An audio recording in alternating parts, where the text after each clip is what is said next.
Bon, alors bienvenue dans mon atelier. C'est Oh, ici c'est que ici tout que se ça se passe, passe. dans le fond.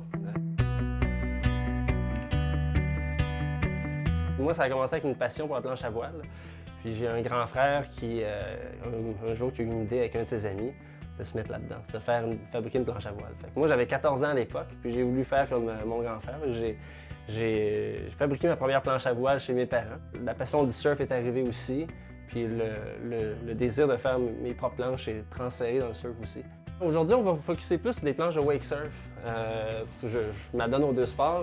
Mon père a un bateau, puis l'été, on aime bien ça, faire du wake surf derrière le bateau. Ouais, pour la grandeur, Olivier, t'as vraiment Bien tombé eu, hein? dans le Tombé mille. pile poil. Alors, pour commencer, Olivier, on se met les mains dans la résine.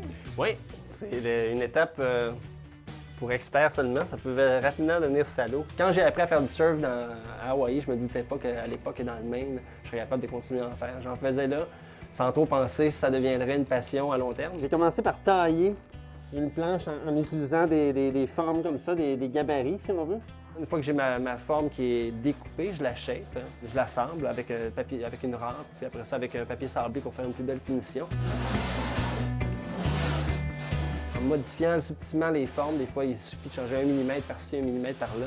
Ta planche n'aura plus les défauts qu'elle avait. Elle va garder certaines qualités, tu vas éliminer certains défauts. Fait que au fil des années, j'ai amélioré les formes de mes planches.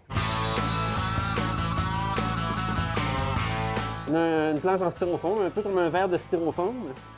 Mais si on veut qu'elle soit résistante, bien, tout est dans le fil de verre puis la résine. C'est important de faire des grands mouvements constants. Tu serais pas en confiance de dire je vais gagner ma vie avec ça pour faire des planches de surf. T'aimes mieux le garder en loisir, ça enlève un certain stress?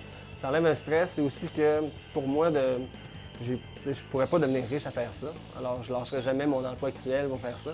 Ça a l'air du glaçage à gâteau, là, mais... Une fois qu'on a fini de laminer le fil de verre, je peux réouvrir les trous, je perce les trous vis-à-vis ça, puis ça me permet de fixer les ailerons.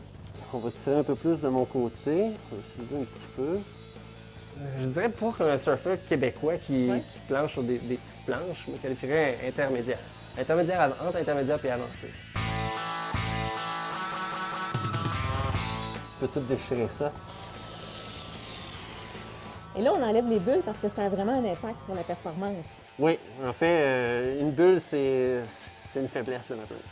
Donc, tu veux pas de bulle, tu veux aussi qu'il y ait le moins de résine possible dans ton fil pour que la planche soit plus légère. C'est une super belle job, ça, Mireille. On se fait un high five. Bien sûr. Ça reste collé. Ce que j'aspire à faire, c'est environ 3 planches par année. 3 à 4 planches par année. Donc, tu l'as fait vraiment de A à Z, ta planche. Oui, exactement. Combien ça te coûte, une planche de surf que tu fais toi-même? Environ? En termes de matériaux, c'est peut-être environ entre 150 et 200 $. Et puis, si je devais les acheter dans les boutiques spécialisées, ce serait entre 600 et 700 $. Là, on s'en va en wake surf? Oui, on y va tout de suite? Oui, excellent. Je prends la planche. Oui, alors tu vas enlever ce saut-là, puis là, tu vas devoir mettre un petit wetsuit dans la flamme, oui. si tu veux pas geler. Évidemment. Merci, Ben ouais, Olivier. on y va!